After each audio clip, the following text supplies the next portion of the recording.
Hello, classmates and professor. This is my reading response.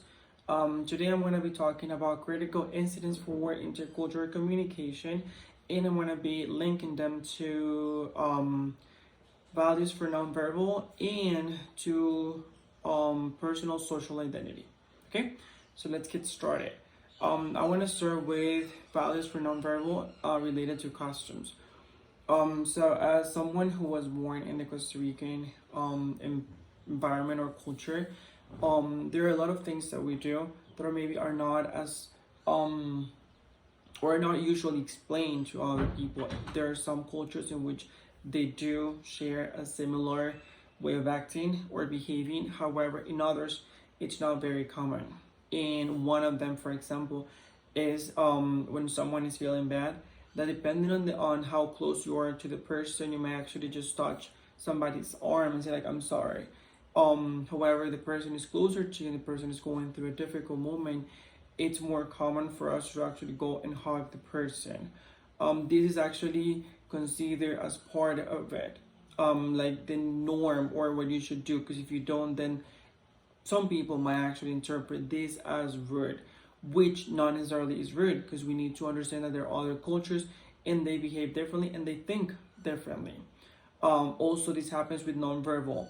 Like in our case, we do a lot of gestures or movements that might not be appropriate in other cultures. Sometimes the way that we look at someone, or sometimes the way that we are actually moving our hands could actually be disrespectful. And starting with the way that we look at someone. In some cultures, it's not very common to make eye contact when you're talking.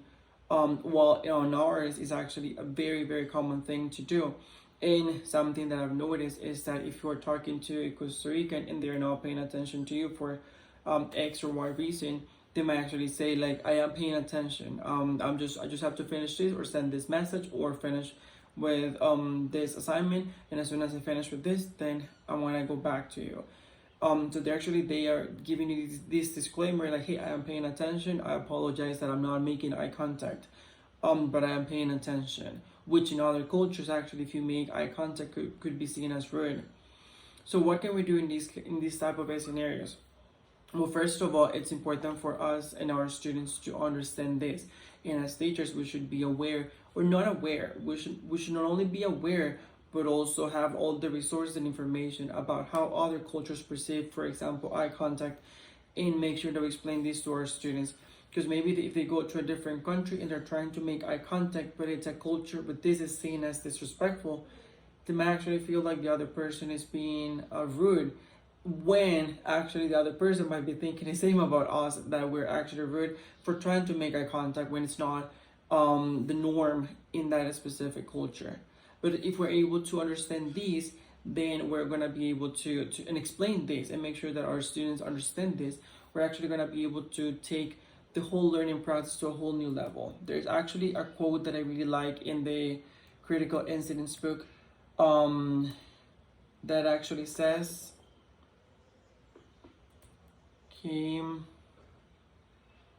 okay, I have it here. It says, the person who learns language without learning culture risks becoming a fluent fool. So I really like this one because I think it's completely what we're talking about. You might actually speak the language, but if you don't know the way that they behave or what they do or the type of, even the number of communication, how are you actually going to communicate with them? And even though you might know a few words, it could actually go the complete opposite way. Because as we know, and as we have said it several times, it's not always what we say, but how we say it. Okay, the other aspect that I want to talk about is personal social identity. When it comes to personal social identity, there are two main, let's say, identities. The first one is the primary identity, which is the one that encompasses aspects such as gender, personal, cultural, ethnic. And all of these actually are, in a way, created or not created, but they are the result of the culture that we're actually born as part of. I want to go specifically to gender roles. In Costa Rica, we have very specific gender roles about boys and girls. And I mean, you can only fall within a boy or a girl role. If not, they're not going to understand, which I think is very interesting because now it's becoming more common for people to identify as non-binary. And I have had students coming to me and saying, "Teacher, I do identify as non-binary."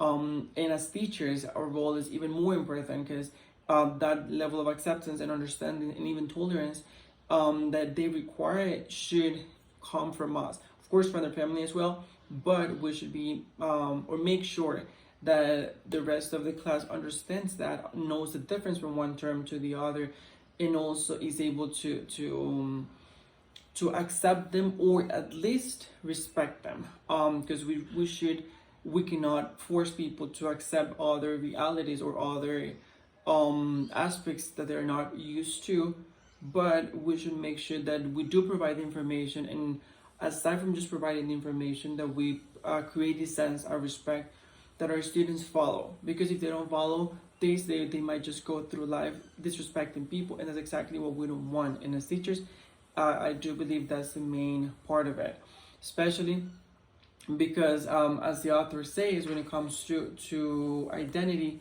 this one is actually seen as a sentiment and information an individual has regarding her or his personal self-images. So if we actually start making someone, for example, that identifies as non-binary inferior, if we make this person feel inferior, then how are we actually helping or belittling this person self-image? Because this person is going to start thinking that he or she or they are not actually enough, or that the image they have it's incorrect, that there's something wrong with them, when maybe it's us the ones that need to work on this idea and this whole concept of how it works. Especially because also this self-image is also going to affect their drives, goals, and even the values that they have.